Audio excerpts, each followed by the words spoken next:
Holla ballers, what's going on? It's Preacher, and today we're going to be asking the question of, should you roll a Shadow Priest? Should you do it? Should you give this thing a try? Obviously this kind of involves rolling a Priest, but it's worth looking specifically at the DPS spec because it's so different from those healing specs.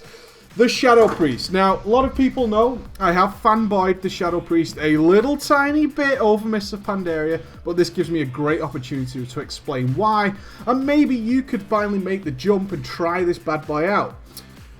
The Shadow Priest is obviously a spec that's got a lot of work got into it. As the only DPS spec that a Priest holds, it's very nice that Blizz can focus directly on it. And in doing so, they've got a really nice balance of simplicity and complexity thrown into it, which means that not only is it good for new players, but as players get better and you become more comfortable, you start finding out that, oh, there's a little bit of a thought process mixed into this where I can really start to push myself. Single target wise, super simple. We've got these 5 basic spells. We've got this rule, a golden rule. Hey, I need to generate as many shadow orbs as possible, which is our secondary resource system. And in doing so, you can actually reach relatively high DPS. We have 2 dots to maintain. One of them single target, single cast. And the other one's just a very quick casted spell. So we don't have a big issue with multi-dotting either. If we're doing a couple of mobs, we can single instant cast one of the spells and just a quick cast on the other one. And they last a relatively long time, so we don't have to be a real pain in the ass about maintaining them. On top of that, we've just got a nice filler spell, Mind Flay, and hopefully you have some kind of add-on like Quartz, I would recommend, so you can see when those spells tick. Because that's going to allow you to cut that spell off instead of waiting for it to run out. Like a lot of people like to see this spell and just let it run out. But as you get, again, more complexity into the spell, you'll start realizing that you can chop it off and maintain the rest of your more important spells much easier. And then you've got this Devouring Plague, a wonderful name. This Devouring Plague, when you hit those 3 Shadow Orbs, you smash something in the face with that Devouring Plague, and then you're in good shape. I really like the whole single target method of it. It's very relaxing. I do find the Shadow Priest such a relaxing spec to play. The micromanagement side of it only really occurs when you get into multi-dotting several targets, such as 3 or 4. Then it can be a little bit cumbersome, as we always find with dot classes. Not quite as easy as, say, a soul-burning Affliction Warlock, but we still have that wonderful process. And after that, we move to our AoE. Another wonderful strength of the Shadow Priest. A lot of classes suffer when they're AoE. There is a basic element to it. Let's take an Assassination Rogue. Yeah, we just fan of knives, but what do we do with our combo points? And that's where the intricacy comes in, where we're dropping things like ruptures on mobs and we're trying to manage who has rupture, when's it about to expire, and then it gets a little bit fiddly. What about those jerk-off tanks who are dragging your mobs away from your AoE? You're a Warlock, you've dropped your Rain of Fire, boom, there's fire and brimstone falling from the sky. Oh, but my tank's decided to take a walk to Orgrimmar, now I've got to recast it, and that kind of stuff becomes a pain in the ass. Not so with the Shadow Priest. The Shadow Priest has the unique ability with Mind Sear to literally grasp onto the balls of a target, could even be a friendly unit, and it will follow that target around. So if the tank's gonna take a walk and gonna move around with all the mobs, it doesn't mean a goddamn thing to a Shadow Priest because our Mind Sear is following right along with him. And our AoE is nice, and again, and relaxing, and it's a simple thought process. All we have to think about is, should I Mind Sear here? Okay. And that's it. There's no extra complexity mixed into it. It's a nice, simple process that yields great results. Really such a cool thing. The next level of this is they are one of the classes, the Priest, that has a wonderful array of talents. And we should talk about that as it mixes into this complexity level that we do get eventually with the single target. Solace and Insanity, giving us this wonderful ability, Mind Flay Insanity, hitting so much harder than our normal Mind Flay. And then as we build into being comfortable with the class, you start managing it a little bit better. You're looking for ways to get the best out of this while still sticking to our simple rule of generating as much shadow orbs as possible. You have this simple process of, oh, you know what? I've Devouring Plagued. Now I want to go ahead and I want to drop a Mind Flaying Sanity on this bastard. And you start thinking about, should I refresh my dots here so they tick all the time? Do I have enough time to get all my Mind Flaying Sanities off? Do I have to do this? Is there a way I can extend my Mind Flaying Sanity after Devouring Plague has worn off? And these little tricks, these little thoughts, are all what builds to being a really good Shadow Priest. A really good Shadow Priest. So it's a great class for single players and more comfortable players alike. More so about the talents. Let's talk about the cons. What are the downsides of the Shadow Priest? What are you not going to like? Shadow Priests have one realistically major flaw: movement. Movement is not great for a Shadow Priest.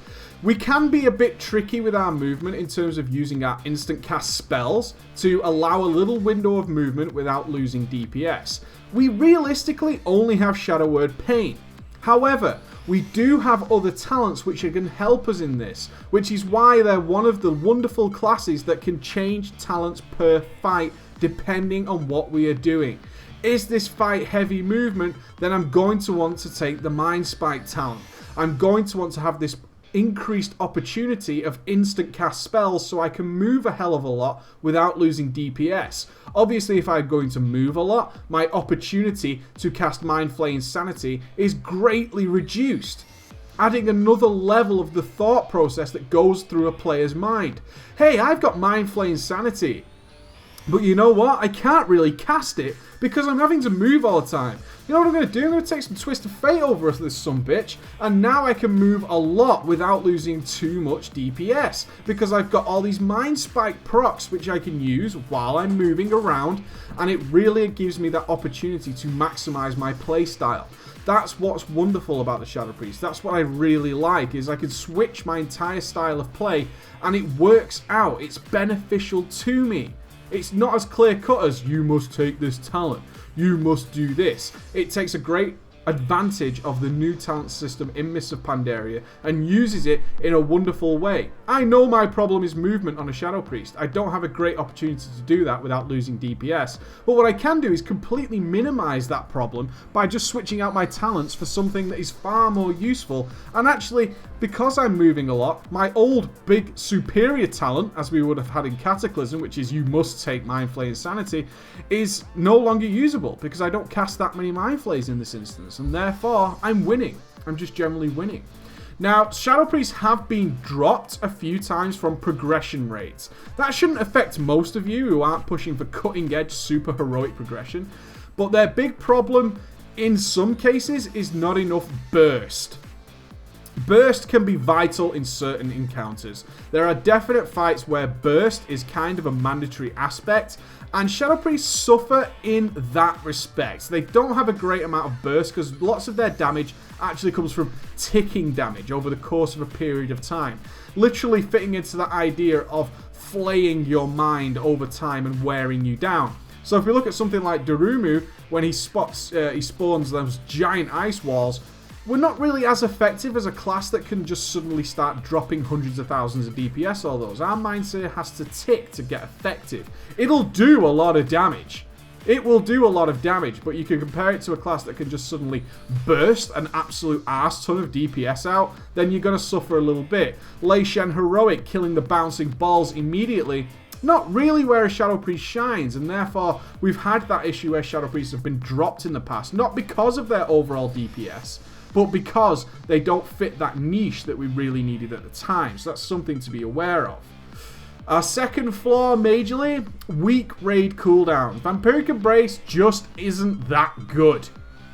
It's not. In comparison to everything else that's out there, it just ain't that good. However, Void Shift is a very powerful cooldown, and I know I've used it on several occasions and to pull people out of the fire and save people. And let's not forget, while we talk about pulling people out of the fire, the Life Grip.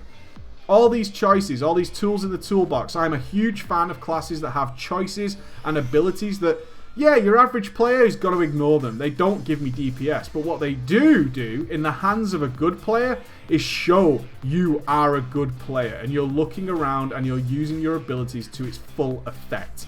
Our raid cooldowns may be weak, but our utility Our utility is very powerful, providing bubbles, using our talents like Halo or Divine Star to also be a very supportive off healer in times of great emergency. We can do that. And again, Vampiric Embrace might be weak, but there have been occasions when that little bit of extra healing has come in very handy for a lot of people. My conclusion to this class is simple. They are so cool. They really are. Having that whole shadowy glow around you, if you've never played one of these, is always cool. It really is. Having the crows, if you've got the glyph, all this kind of stuff really is just cool. They are a great class for new players. They are a great class for experienced players. Their utility is fantastic. Their playstyle is absolutely gorgeous. They have the opportunity to be played in a simple manner, get effective, and have the complexity thrown in at the end to allow you to really think about your class and keep you interested. That is such a great thing. In fact, the limitations of movement might be a burden, but what they do allow you to do is think about your position in a new way and how you can exploit the way your class works in order to do that. I highly recommend the Shadow Priest. I think it's a gorgeous, wonderful, well-designed class, and I hope you give it a blast and I hope you see what it's capable of.